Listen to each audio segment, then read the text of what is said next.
Conferencia de gestión que se efectuará a la nueva gestión gubernamental, dispuesto por la Contraloría General de la República, los ministros de Estado informarán públicamente sobre los avances y retos pendientes de la gestión del Gobierno de Transición y Emergencia. A partir de hoy, todos los lunes y viernes, tendremos a 2 ministros de Estado compartiendo con la ciudadanía sus balances de gestión. Esta tarde trataremos sobre igualdad, inclusión social y poblaciones vulnerables, a cargo de Silvia Loli, ministra de Mujer y Poblaciones Vulnerables, y Silvana Vargas, ministra de Desarrollo e Inclusión Social. Damos pase a la ministra Vargas para iniciar la conferencia. Muy buenas tardes con todos y todas. Hoy compartimos con ustedes los principales avances del sector de desarrollo e inclusión social. Al llegar, hace poco más de 7 meses, partimos de 2 premisas. La primera, la acción territorialmente articulada del Estado es la única ruta posible para combatir la pobreza, entendiendo además que esta es por naturaleza multidimensional. La segunda, no podíamos permitir que el COVID-19 secuestrara la agenda de los temas de fondo.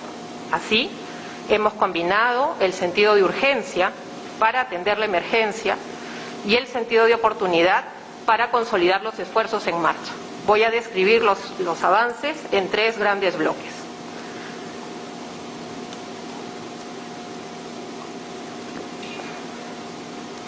El primer bloque está centrado en la estrategia articulada de atención frente a la emergencia sanitaria. Esta fue abordada en torno a 3 ejes. El eje monetario.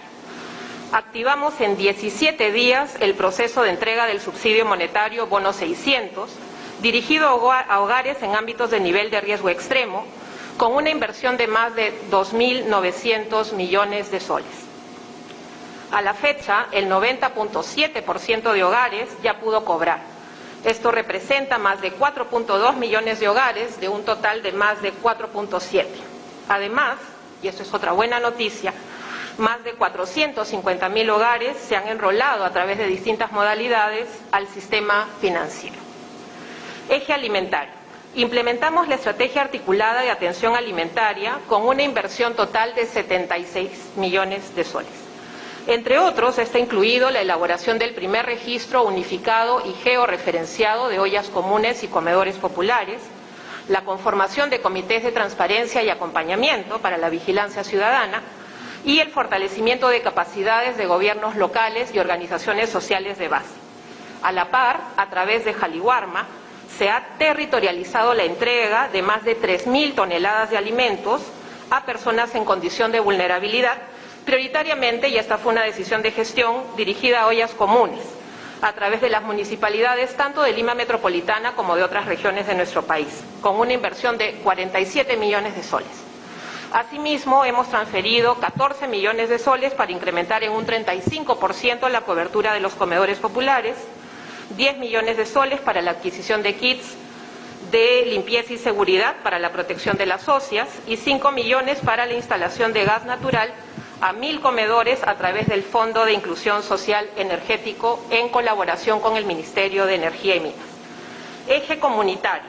Estamos atendiendo a través de la red Amachay y en coordinación con el MINSA, CIS, eSalud y CONADIS a más de 259.000 personas, adultas mayores y personas con discapacidad en situación de vulnerabilidad en 152 distritos de nuestro país, gracias a una inversión de 3.6 millones de soles. La red activa alertas que permiten la atención de servicios en salud frente al COVID, la atención de enfermedades no transmisibles y la afiliación al Seguro Integral de Salud y la protección social, la atención a casos de violencia, abandono y falta de alimentos.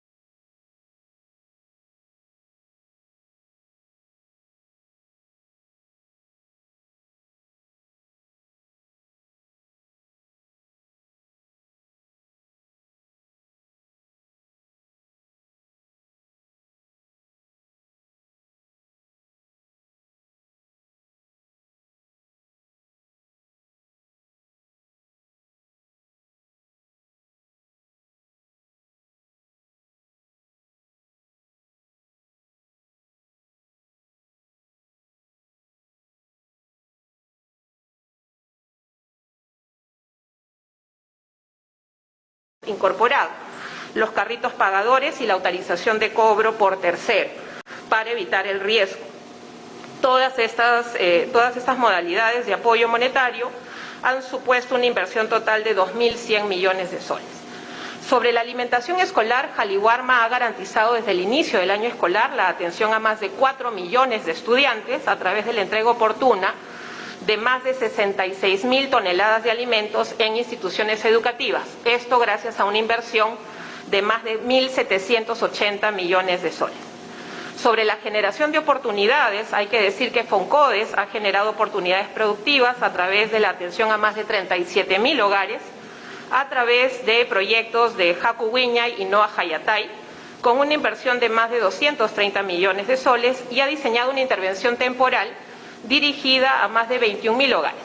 El programa País ha logrado aproximar la atención del Estado en salud, registro de identidad, abonos para los programas sociales a la población asentada en territorios distantes y dispersos a través de 470 tambos, 9 plataformas itinerantes fluviales y una lacustre, y campañas aéreas para la atención de más de 3.000 usuarios de pueblos indígenas. A la par, estamos dejando operativos 2 tambos bicentenario que habilitan, a la par de los servicios que acabo de mencionar, módulos de desarrollo infantil temprano e inclusión productiva en alianza con el sector privado y las comunidades. Tercer y último bloque de avances, intervenciones estratégicas para promover oportunidades de bienestar en la población en situación de pobreza y pobreza extrema. Respecto al desarrollo infantil temprano, a través del programa CUNAMás, desde sus modalidades de cuidado diurno y acompañamiento familiar, se está atendiendo a más de 60.000 y 116.000 niños y niñas menores de 36 meses respectivamente, así como a 65.000 niños menores de 12 meses a través de lo que se ha llamado la intervención temporal. A la par de ello, a través de la estrategia de gestión territorial Primero la Infancia, se está realizando el seguimiento nominal a más de 90.000 niños menores de 24 meses para garantizar la atención en salud. Y se ha aprobado, y esto es muy importante, una serie de normas para la articulación de acciones en el marco de lo que se conoce como el Programa Presupuestal Orientado a Resultados de Desarrollo Infantil Temprano, instrumento presupuestal que nos concede la posibilidad de trabajar fortaleciendo la articulación territorial. Otra intervención, la intervención temporal Hambre Cero, a fin de contribuir el cierre de brechas de inseguridad alimentaria con énfasis en la población más vulnerable, en colaboración con Midagri, MINAM, Produce, Vivienda, el PCM, así como con los gobiernos regionales y locales, ha logrado beneficiar a más de 1 millón de personas a través de intervenciones vinculadas al fortalecimiento de oportunidades y capacidades productivas, con énfasis en la agricultura familiar, también la promoción del acceso a alimentos saludables y la articulación territorial gracias a una inversión de 488 millones. El operativo CISFO Bicentenario, con la intención de avanzar en el cierre de la brecha de obtención de la clasificación socioeconómica del sistema de focalización de hogares, con el ánimo de aproximar las intervenciones del Estado a esta población, ha iniciado este operativo y esperamos a julio lograr empadronar a más de 24.000 hogares, de un total previsto de 127.000, particularmente en ámbitos urbanos con alta incidencia de pobreza y énfasis, esto es importante también, en la identificación de hogares monoparentales con jefatura femenina y o presencia de personas con discapacidad y o adultos mayores. Con esto termino. Agendas territoriales e instrumentos de política. Hemos visitado 14 regiones, 28 provincias y 64 distritos en estos meses. Todo ello animados por el entusiasmo de consolidar la territorialización del enfoque del desarrollo e inclusión social, y como resultado de ello estamos dejando la Política Nacional de Desarrollo e Inclusión Social actualizada, lineamientos diseñados para la atención de la población en situación de pobreza extrema, tanto en el ámbito urbano como en la Amazonía, agendas territoriales para consolidar la gobernanza territorial de la protección social, validadas con actores desde el territorio, y una programación multianual que refleja todas estas prioridades. Estos avances solo han sido posibles gracias al trabajo articulado territorialmente con los distintos sectores del Gobierno nacional, los gobiernos regionales, los gobiernos locales y otros actores totalmente comprometidos con la inclusión social. En esos 32 días que nos quedan por delante, continuaremos trabajando con la ilusión del primer día y por supuesto, la intensidad del último, siempre por el Perú que tanto amamos. Muchas gracias. Muchas gracias, ministra Vargas. Damos paso entonces a la ministra Silvia Loli, ministra de la Mujer y Poblaciones Vulnerables, para hacer su presentación. Muchísimas gracias, muy buenas tardes. En el caso del Ministerio de la Mujer y Poblaciones Vulnerables, yo voy a dar un reporte, comenzando por las poblaciones vulnerables y luego sobre las mujeres, principalmente relacionados con nuestros servicios de violencia que ustedes ya conocen. Un logro importante de esta gestión es que hemos puesto en marcha la asistencia económica por orfandad que fue originada por la COVID. Ustedes han recibido ya información al respecto. Cuando llegamos a la gestión de gobierno, encontramos que había una declaración presidencial diciendo que se tramitaría esta pensión de orfandad. Sin embargo, no había ningún marco normativo ni ningún marco presupuestal que pudiéramos haber encontrado como avance. Entonces, comenzamos de cero ese proceso y logramos que en este año se aprobara el marco presupuestal y el servicio, así como los reglamentos, el decreto supremo, los otros marcos normativos necesarios para la implementación de este programa. El presupuesto que se nos otorgó fue de 21.117.932 soles, ¿no?, que servirían para dar un apoyo económico de 200 soles mensuales a los niños, niñas y adolescentes que hubieran quedado huérfanos por uno de sus padres o por ambos como consecuencia de la COVID. La meta que se había previsto a nivel anual era atender a 10.800 niños, niñas y adolescentes, y a julio la meta de la gestión era haber logrado atender a 5.000. Me complace señalarles ahora que hoy día en la mañana hemos aprobado la tercera lista, que incluye 4.817 niños, niñas y adolescentes adicionales a los 2.961 que ya están recibiendo la pensión. En total tenemos entonces 7.778 niños, niñas y adolescentes que estarían recibiendo esta asistencia económica, lo que supera en más del 50% la meta que ya nosotros habíamos previsto. O sea, tenemos un cumplimiento de 150% y por supuesto que vamos a continuar con esa labor hasta el final, hasta el último día de la gestión, ¿no? Porque lo que nos interesa es que todos puedan recibir este apoyo. ¿Qué cosa es lo que queda para la siguiente gestión de gobierno? En primer lugar, como ustedes saben, no hay nuevos criterios para identificar a quién ha fallecido por COVID, que ha sido aprobado y anunciado por el MINSA. En consecuencia, la siguiente gestión de gobierno debe gestionar la ampliación de la cobertura para atender desde este programa también a estos huérfanos que se tendrían que identificar adicionalmente. De otro lado, hemos enviado al Congreso de la República un proyecto de ley que se aprobó la semana pasada en Consejo de Ministros, con el fin de que se aprueben los presupuestos correspondientes y las normas que le den sostenibilidad a esta asistencia, y esperamos que el Congreso la apruebe en la medida de sus posibilidades lo más pronto posible. Otro aspecto que me gustaría destacar de la gestión es que hemos ampliado y fortalecido la cobertura de nuestros servicios de protección a las poblaciones vulnerables. Las poblaciones vulnerables que atendemos con prioridad son niños, niñas, adolescentes, personas con discapacidad, personas adultas mayores. Entonces, nosotros encontramos que habían 28 unidades de protección especial para niños, niñas y adolescentes, pero los distritos judiciales que hay en el Perú son 34. Entonces, lo que hemos hecho es crear 6 unidades de protección. De esta manera hemos logrado una cobertura nacional de este servicio, habiéndose incluido a La Libertad, Chachapoyas, Huancavelica, Huaraz, Ica y Moquegua.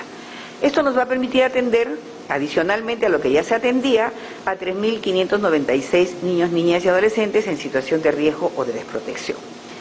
También hemos inaugurado nuevas infraestructuras para 4 centros de acogida residencial de niños, niñas y adolescentes.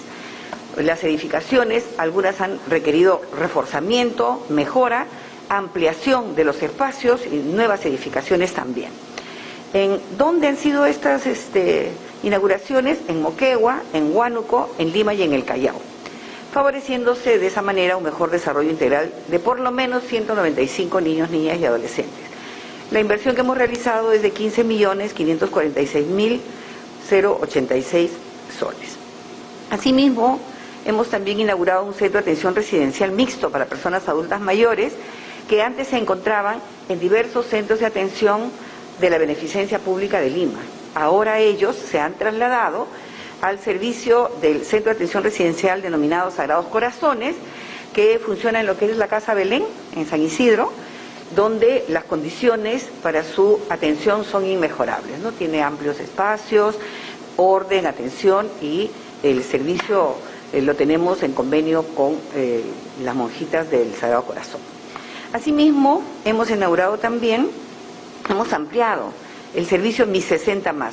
Este es un servicio que funciona para dar medidas de protección a las personas adultas mayores que sufren violencia, abandono y un conjunto de factores de dependencia económica, etcétera. Entonces, lo que hicimos fue inaugurar otro espacio de esta naturaleza en Chimbote, lo que nos ha permitido incrementar en un 40% el número de personas que hemos atendido en este periodo. Además, hemos aprobado una estrategia para articular el trabajo del Ministerio de Salud, de los gobiernos regionales y locales, con relación a la atención que debe darse a los adultos mayores en un periodo como el de la COVID, ¿no?, de emergencia. Esta estrategia se llama Estrategia Preventiva para Centros de Atención de Personas Adultas Mayores y ANAPAI Mi 60 Más, ¿no? Esta estrategia ha beneficiado a 5.632 personas adultas mayores de 298 centros de atención residencial a nivel nacional, que han recibido pues vacunación, pruebas de descarte, afiliación al CIS, entre otros servicios que han podido otorgarse de una manera coordinada. Ahora, en la gestión del gobierno actual, ¿no?, se declaró este año como servicios esenciales a los servicios que brindaba el Ministerio de la Mujer con relación a las poblaciones vulnerables y también los servicios frente a la violencia. ¿Qué ha supuesto esto? En primer lugar, cuando nosotros llegamos, muchos de los servicios que daba el Ministerio estaban cerrados o trabajando al mínimo, a pesar de que había un requerimiento importante por la necesidad existente. Entonces, este reconocimiento, digamos, como servicio esencial, ¿qué nos ha permitido? Por ejemplo, que todos atiendan 7x24, es decir, todos los días del año, todas las horas del día. O sea, que haya una ampliación del horario de atención con equipos de contención y que acercan al ciudadano también a estos servicios. Entonces, ¿qué hemos logrado? Que las unidades de protección especial, por ejemplo, hayan atendido hasta la fecha 9.565 niños, niñas, adolescentes en situación de riesgo de desprotección, con un incremento del 90% con relación al mismo periodo el año anterior. Obviamente ustedes se pueden dar cuenta de que hay una diferencia sustancial, ¿no?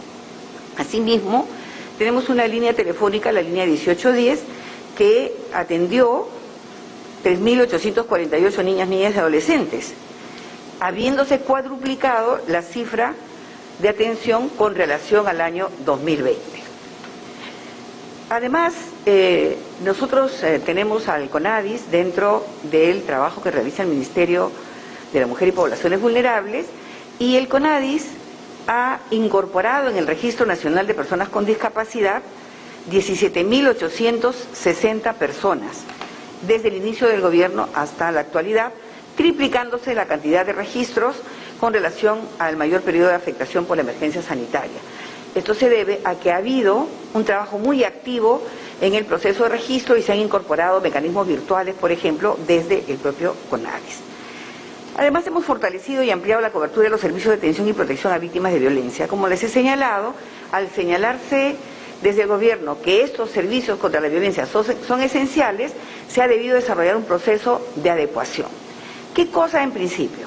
En principio, por ejemplo, los centros de emergencia mujer, que antes funcionaban, como les decía, en lo mínimo, ahora funcionan a través de procesos en los que las personas van a atender a la propia localidad, al lugar donde se encuentren las víctimas. Entonces, por ejemplo, entre marzo y junio del 2020, los centros de emergencia atendieron 9.051 casos. En ese mismo periodo, en este año, al haberse declarado, digamos, como servicios esenciales, se han atendido 39.916 casos, es decir, más del triple de personas atendidas. Esto obviamente se debe que se ha articulado mejor y se ha fortalecido el trabajo y que se han creado 959 equipos itinerantes.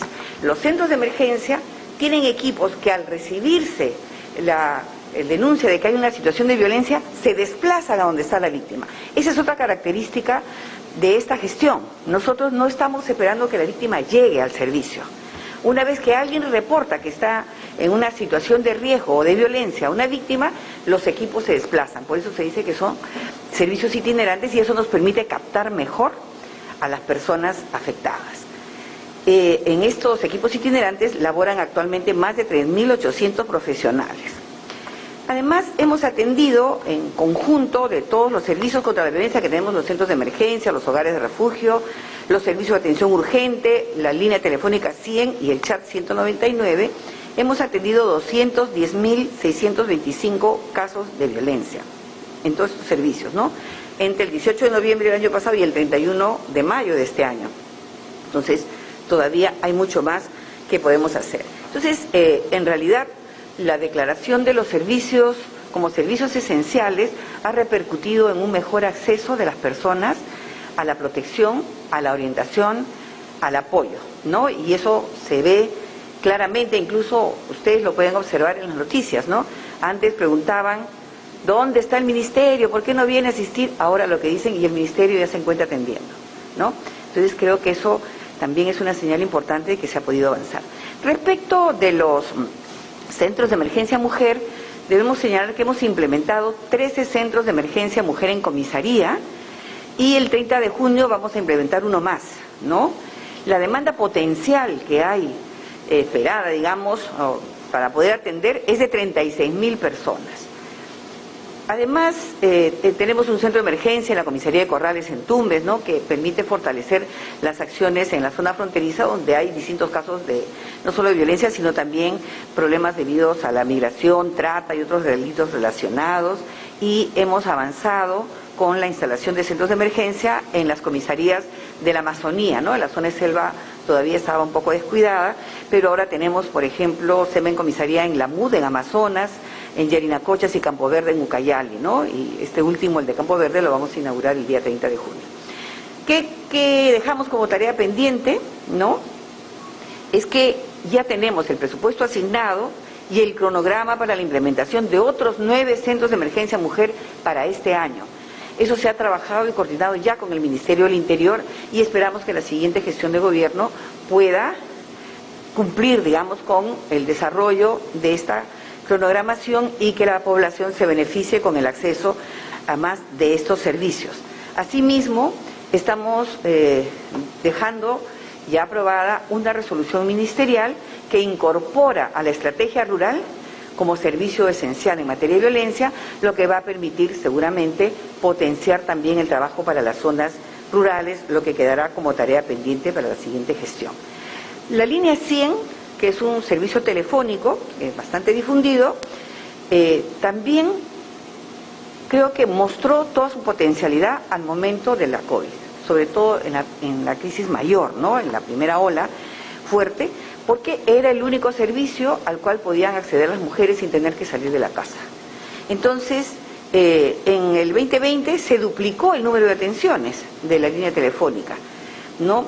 Y eso pasándose, digamos, de 119.786 atenciones que normalmente se daban en el 2019 a 235.721 atenciones en el año 2020. Es decir, la gente no podía salir a denunciar, los servicios estaban cerrados, pero llamaba por teléfono a solicitar el apoyo.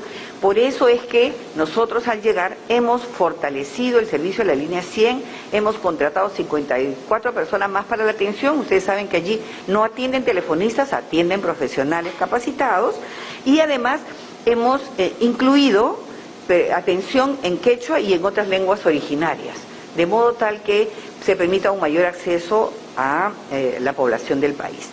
Además, nosotros encontramos hogares de refugio temporal funcionando, encontramos 19 funcionando, y no teníamos ninguna meta específica de creación porque es muy corto el plazo. Sin embargo, encontramos 3 proyectos de convenio que estaban discutiéndose, en la mayor parte de los casos, hasta 2 años, desde hace 2 años. Lo que hemos hecho es destrabar esos procesos y hemos suscrito convenios y ya se encuentran en funcionamiento 3 nuevos hogares de refugio temporal, uno en convenio con el gobierno regional de Tacna, otro con la Municipalidad Provincial de Puno y el día de ayer firmé el último con el gobierno regional del Callao, que inicia su funcionamiento el día lunes. Todo está totalmente implementado por los gobiernos regionales, el gobierno local, y el ministerio está cumpliendo con la tarea que le corresponde. Hemos fortalecido también la calidad de nuestros servicios, aprobando algunos protocolos, como una mejora en el protocolo de atención al Centro de Emergencia Mujer, y estamos por aprobar seguramente la próxima semana el protocolo de atención para la línea 100. Esto permitirá mejorar también la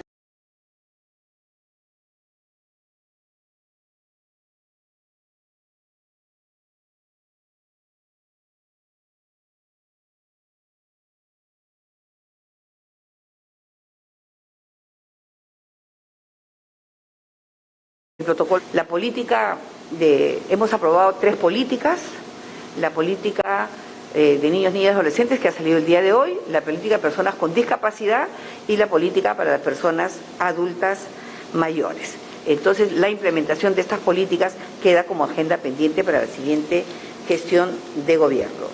Y en el caso de la Política Nacional de Igualdad de Género, hemos logrado aprobar el protocolo para los servicios y 2 protocolos, uno del Ministerio de Educación y uno del Ministerio de la Mujer, dado que no se había avanzado en el proceso de implementación de esta Política Nacional de Igualdad de Género, y estamos dejando un conjunto de procesos avanzados para la aprobación de los protocolos en el siguiente semestre. Eso sería. Gracias. Muchísimas gracias, ministras. Entonces damos paso a las preguntas. Quiero mencionar que son 10 preguntas. Por favor, les pedimos que sea una sola pregunta por medio. Tenemos medios tanto nacionales como de regiones. Empezamos con Romy Guamaní, de TV Perú. Señoras ministras, muy buenas tardes. Ministra Loli, quisiéramos saber respecto a las marchas que se han programado para mañana, cuáles son las coordinaciones con la policía respecto a la seguridad y sobre todo las recomendaciones a la ciudadanía de lo que de repente no se puede llevar, considerando que va a haber de repente gran concentración de personas, todo lo que esto implica, ¿no? Por favor. Sí, bueno, la policía siempre tiene planes para la atención de la seguridad. Como sabemos, estamos en una situación de emergencia y de emergencia sanitaria, y por lo tanto no debieran haber este tipo de manifestaciones.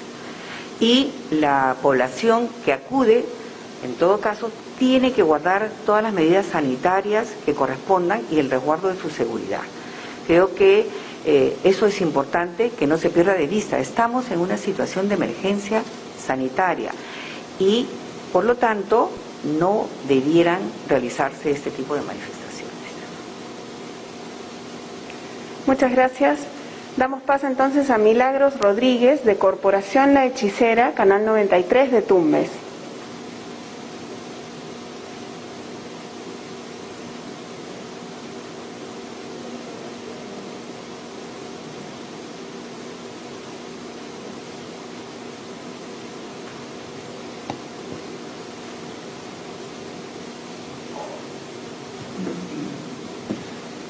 Un segundo, por favor.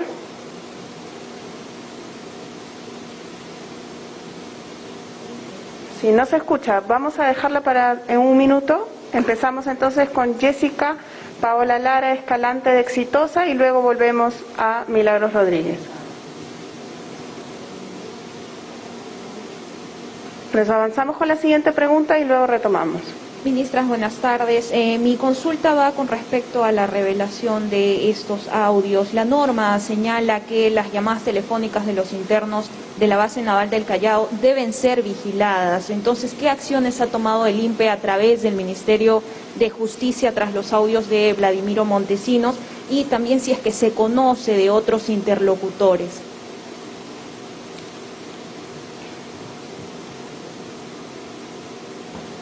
Bueno, tanto la Marina de Guerra del Perú como el Instituto Nacional Penitenciario lo que han hecho llegar, como todos sabemos, es un comunicado, un pronunciamiento, indicando que efectivamente el Centro de Reclusión de Máxima Seguridad, el CEREC, ha puesto a disposición la información, están investigando y mientras tanto el interno Vladimiro Montesinos Torres no podrá realizar ninguna llamada.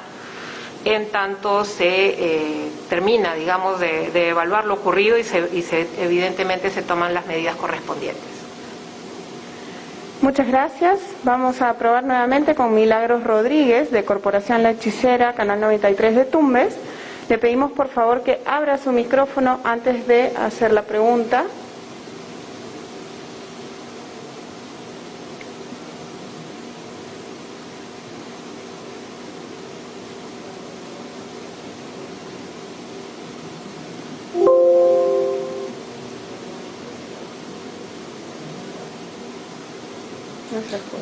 Milagros.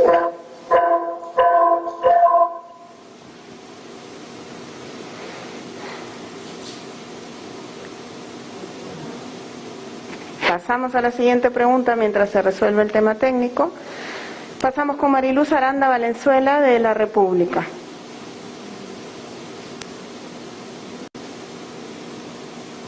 Muy buenas tardes, ministras. Mariluz Aranda, de La República. Directamente para usted, ministra de Desarrollo e Inclusión Social. Su despacho y ese gobierno, en efecto, dejará las recomendaciones para la próxima, ya sea del gobierno en un momento de coyuntura difícil, donde no se conoce aún los resultados al 100% como debería ser. Se va a entregar a la próxima administración el nuevo bono para la población, tal como lo recomendó el Fondo Internacional Monetario. Además, ya se sabe sobre la vacunación, de hecho, de las personas de 58 a 59 años. ¿Se tiene un plazo fijo para las personas del grupo de 56 a 57 años? Sí, gracias por las preguntas. Con relación a la decisión que tome el próximo gobierno respecto al bono recomendado por el Fondo Monetario Internacional, evidentemente será una decisión que tengan que tomar en base a una serie de criterios técnicos, pero también presupuestales, ¿no? Entonces, ese informe que el FMI ha hecho llegar al país es público y en ese sentido, junto a otras recomendaciones que serán formuladas oportunamente, quien tome la responsabilidad del sector tendrá que evaluar y, por supuesto, tomar una decisión final. Con respecto al proceso de vacunación, como ya ha informado sistemáticamente el Ministerio de Salud, se está avanzando en el proceso de vacunación cada vez de manera más acelerada. Eso nos satisface a todos los peruanos y peruanas. Y en los próximos días, como se hizo con este grupo que ha iniciado vacunación hoy, el grupo de 58 y 59 años, se tomará conocimiento del tramo que sigue, ¿no? El tramo que sigue sería eventualmente el de 55 a 57. Como acabo de informar, de acuerdo a cómo avance el proceso, informarán oportunamente cuándo inicia el proceso. Gracias. Muchas gracias. Vamos a intentar una vez más con Sigrid Rodríguez, de Diario Ímpetu, Ucayali y Coronel Portillo. Por favor, Sigrid, abre tu micrófono.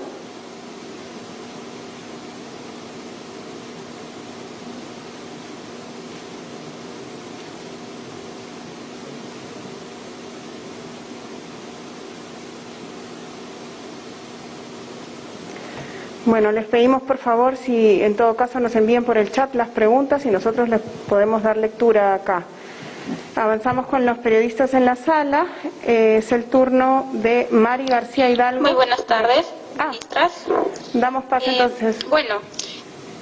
Soy Sigrid Rodríguez, del Diario Ímpetu. Mi pregunta es la siguiente. Ucayali es una de las regiones que después de Puno lidera en anemia. ¿Me escucha? Sí, te escuchamos.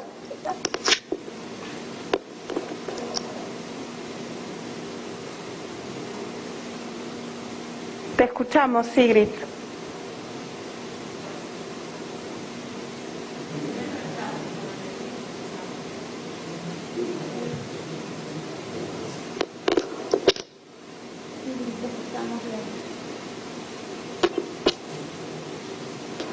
Hola.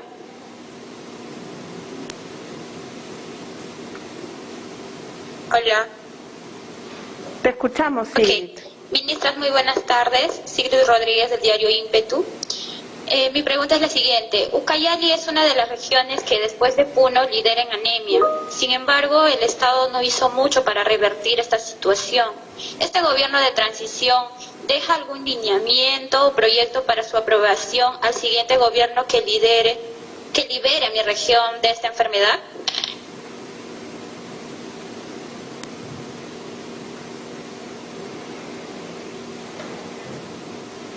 Por favor. Sí, gracias por la pregunta. Efectivamente, conocemos bien la realidad de Ucayali que se describe. En ese sentido, como acabamos de informar, una de las prioridades de este gobierno de transición y emergencia ha sido seguir sosteniendo los avances y logros en materia de desarrollo infantil temprano. Para ello, no solamente es un tema de prioridad, es también parte de una estrategia de gestión territorial, como expliqué, a la que llamamos primero la infancia. He dado cuenta de la intervención tanto a nivel de juntos, desde su intervención permanente, regular, como desde la temporal, así como también desde la intervención del Programa Nacional Cuna Más. Todo este conjunto de intervenciones sumadas a dos procesos importantes de incentivos, tanto a nivel regional como a nivel local, como son el Fondo de Estímulo al Desempeño y el sello municipal, complementan esta prioridad de lucha no solamente contra la anemia, sino también contra la desnutrición crónica infantil. A esto sumar que estamos dejando, como informé hace un momento también, las bases para seguir implementando el primer programa presupuestal orientado a resultados en torno al desarrollo infantil temprano. Y aquí brevemente, hacer un llamado siempre a los gobiernos regionales y gobiernos locales, que son por supuesto aliados del gobierno nacional en esta lucha y cuyo compromiso es fundamental para seguir trabajando a favor de los derechos de nuestros niños y niñas. Volvemos entonces con Mari. Muchas gracias, ministra. Muchas gracias, periodistas. Volvemos con Mari García Hidalgo, de Huilac. Buenas tardes. Habían mencionado que había más de 210.000 casos de violencia. Quería saber si podía dar un poco más de detalle respecto a esta cifra de casos de violencia. Y también la Defensoría ha informado que hay más de 2.300 casos de niñas y mujeres desaparecidas en lo que va del año. Si le sumamos las cifras de feminicidios también. Quería saber si ustedes tenían información respecto a la asistencia que se le ha brindado a las familias y además también de en qué han derivado, por ejemplo, los casos de desaparición de menores de edad. Sí, gracias. La cifra que yo he señalado es de todos los servicios que se han atendido, o sea, todas las personas que se han atendido en los distintos servicios, porque nosotros tenemos varios canales a donde puede acudir la persona que es víctima de violencia. También recibimos denuncias por violencia en los casos de las unidades de protección especial cuando se trata de niños, niñas y adolescentes que trabajan en coordinación con los centros de emergencia. Los casos que atendemos, la mayor parte de los casos, más del 50% son casos de violencia psicológica. Le siguen los casos de violencia física y una cifra menor de casos de violencia sexual. Todos estos casos, al llegar a nuestros servicios, reciben una atención integral, es decir, reciben apoyo psicológico, apoyo social y apoyo legal. Quiero recordar que estos servicios nosotros los ofrecemos y están disponibles para la población, pero no necesariamente todas las personas quieren tener todos los servicios, ¿no? Algunas, por ejemplo, tienen algún pariente o algún conocido o necesitan o quieren un abogado particular. Otros tienen un tratamiento psicológico de hace algún tiempo. Entonces, los servicios están siempre disponibles y no necesariamente todos los casos judiciales o legales los llevamos nosotros, pero porque eso depende de la decisión de las propias víctimas.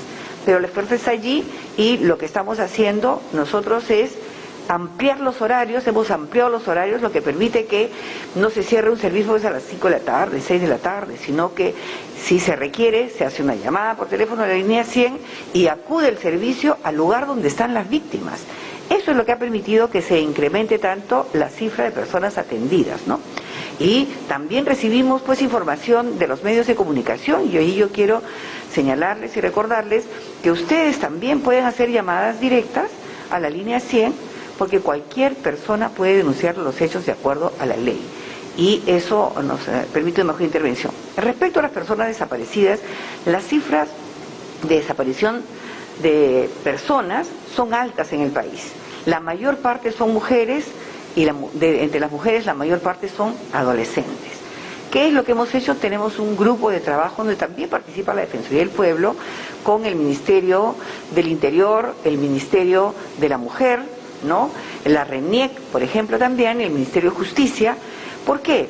Porque lo que queremos es fortalecer la intervención que tiene el Ministerio del Interior, porque las denuncias por desaparición forzada se hacen ante el Ministerio del Interior, que es quien debe investigar los hechos. Entonces, por ejemplo, nosotros le hemos permitido, ¿no?, ya el acceso a nuestra base de datos para que ellos puedan cruzar la información, tratándose de mujeres, para ver si han tenido alguna denuncia por violencia previamente, lo que podría colocarlas en un listado de riesgo de violencia extrema o incluso de feminicidio. Entonces, la estrategia de intervención de la policía se adecúa al nivel de riesgo.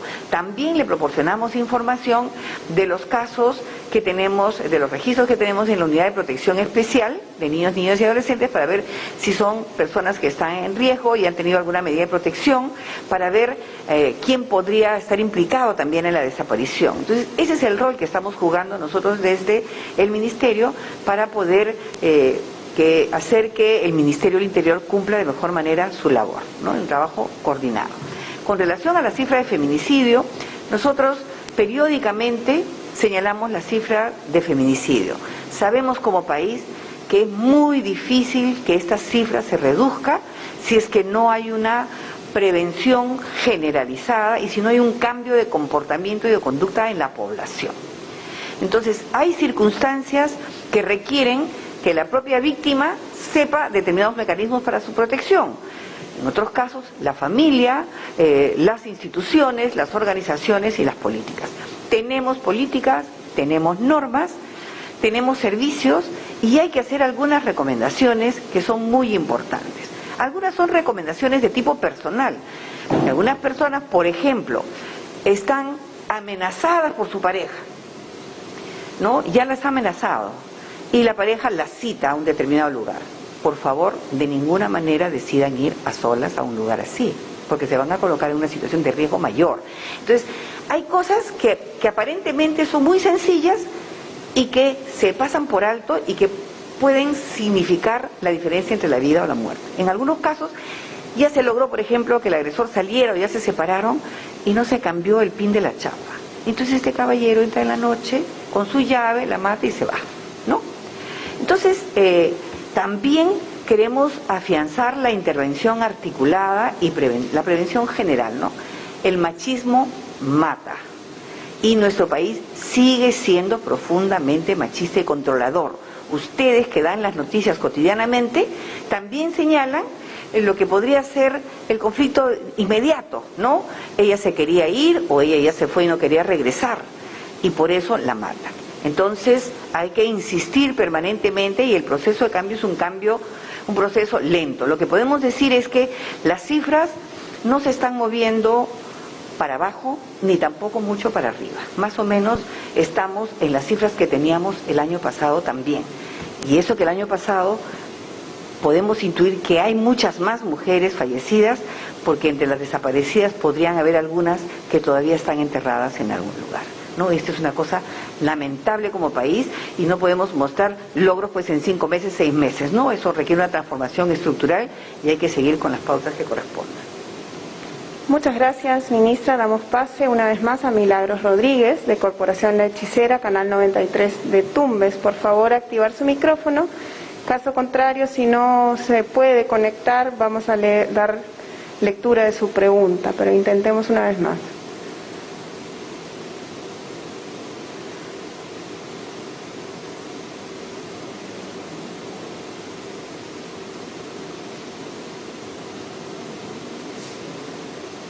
Bueno, entonces vamos a dar lectura a su pregunta. Ante el incremento de los índices de pobreza en el Perú a consecuencia de la pandemia, ¿cómo va a afrontar este desafío el MIDIS y cuáles son las recomendaciones para el próximo gobierno? Sí, como hemos mencionado, esa es una muy buena pregunta. En realidad no hay una única estrategia, ¿no? O sea, en realidad lo que se ha identificado es que el incremento de la pobreza tiene también un patrón de distribución territorial. En ese sentido, parte de los instrumentos que mencioné estamos dejando de cara a la transferencia con transparencia. Son un conjunto de recomendaciones que tienen que ver, por ejemplo, con la gobernanza de los servicios de atención alimentaria, que es fundamental. Por otro lado, estamos dejando también lineamientos para la inclusión económica y productiva, con énfasis en el ámbito rural, desde donde distintos sectores del gobierno vienen interviniendo en colaboración con gobiernos regionales y locales. A la par, estamos dejando también un instrumento de lineamientos para la atención articulada de la población en situación de pobreza y pobreza extrema en ámbitos urbanos. Y por último, para mencionar algunos, también un instrumento similar para el ámbito de la Amazonía. Esto es importante y comparten todos esos instrumentos que acabo de mencionar, no solamente el enfoque territorializado, ¿no? Territorializado quiere decir diversificar de acuerdo a las particularidades de cada ámbito donde se interviene, siempre enfatizando la necesidad de priorizar resultados entendidos como los cambios observables en la vida de las personas. Pero lo que tienen en particular estos instrumentos es que todos suponen la articulación intersectorial e intergubernamental. Y concluyo con esto: ningún programa social, por más efectivo, eficiente que sea, logrará combatir efectivamente la pobreza a menos que logre la concurrencia con otros servicios a la vez, oportunamente. De esa manera hemos estado trabajando las agendas territoriales que hemos venido desarrollando, por ejemplo, con la provincia de Chincheros en Apurímac, o la provincia de Huante en Ayacucho, o el distrito de Yavarí en Loreto, muestran justamente cómo la articulación territorial de esos esfuerzos contribuyen de manera efectiva a la reducción de la pobreza, y no solo de la pobreza, sino también de la desigualdad. Muchas gracias. Tenemos una pregunta de Erasmo Rojas, del diario El Ciclón de Lambayeque, que no ha podido conectarse en el Teams, pero ha enviado su pregunta. Buenas tardes, señora ministra. En representación del periodista Erasmo Rojas de Chiclayo, Lambayeque, el Programa Nacional de Alimentación Escolar Caliwarma del Ministerio de Desarrollo e Inclusión Social inició la distribución de 66.9 toneladas de arroz fortificado destinado a la alimentación de más de 134.000 estudiantes de la región. Pregunta: ¿se ha efectuado un estudio de la demanda del mercado para ese arroz fortificado? ¿Cómo se puede asegurar que lo vayan a consumir realmente los beneficiarios? ¿Cómo se consume este arroz fortificado? Y por último, decir que han propuesto algunas recetas para las familias de los beneficiarios. Bueno, efectivamente, el Programa Nacional de Alimentación Escolar ha garantizado la provisión oportuna de alimentos a las instituciones educativas, y en esta lógica de mejora continua también ha ido incorporando diversos productos. Uno de ellos, el arroz fortificado tal cual se señala, con la intención, por supuesto, de contribuir a un proceso de nutrición balanceado y de calidad. Lo que podemos decir es que el programa Caliwarma basa cada una de sus decisiones en evidencia, en estudios rigurosos, y cada uno de estos procesos, digamos, de adaptación o de adopción de un nuevo producto suele seguir la ruta a través de un estudio piloto que permite no solamente garantizar el conocimiento de la demanda o la estimación, digamos, de la demanda, sino también de la oferta y de las preferencias que los niños desarrollan. Estuvimos en Puno hace unos días y justamente hablábamos, ¿no?, del consumo del arroz fortificado, y yo le hacía una pregunta al equipo de Caliwarma en el territorio, y efectivamente decían que inicialmente hubo ciertos reparos, pero ahora más bien la población está demandando cada vez de manera más entusiasta el consumo del arroz fortificado, porque el acompañamiento de recetas facilita no solamente el aprender a prepararlo, sino irlo combinando con otros productos, lo cual está generando los resultados que el programa anticipó. Muchas gracias. Damos paso entonces a Jorge Subiate, de Exatel TV de Amazonas, Chachapoyas. Por favor, active su micrófono.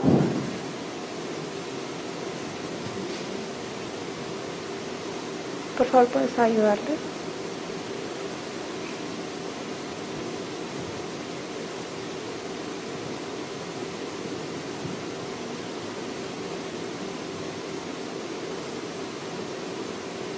De Amazonas, Chachapoyas, por favor, amplíe su micrófono. Muy buenas tardes, señora ministra.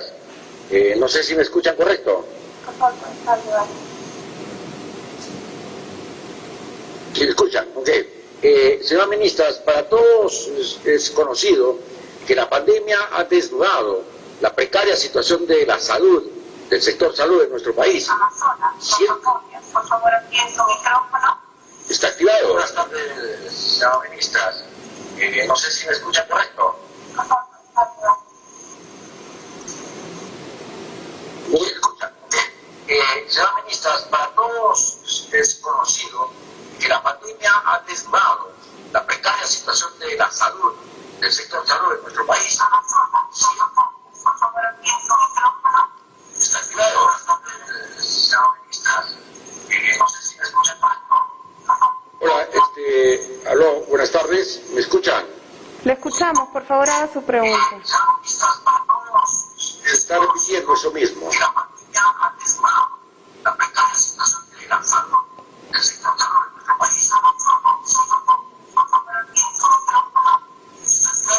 A ver, por favor, vamos a pasar a la siguiente pregunta. Vamos a pasar a la siguiente pregunta. Les pedimos, por favor, que nos envíen por escrito sus preguntas hasta que se solucione este tema. Diario La República, Mariluz Aranda. Ya preguntó, ¿verdad? Bueno, esas serían todas las preguntas. Les pedimos, por favor, que nos envíen por escrito sus preguntas. Las haremos llegar a las ministras y se las haremos llegar por la vía correspondiente a través de un audio o un pedazo de video. Muchas gracias por su participación. Eso ha sido todo por hoy. Gracias.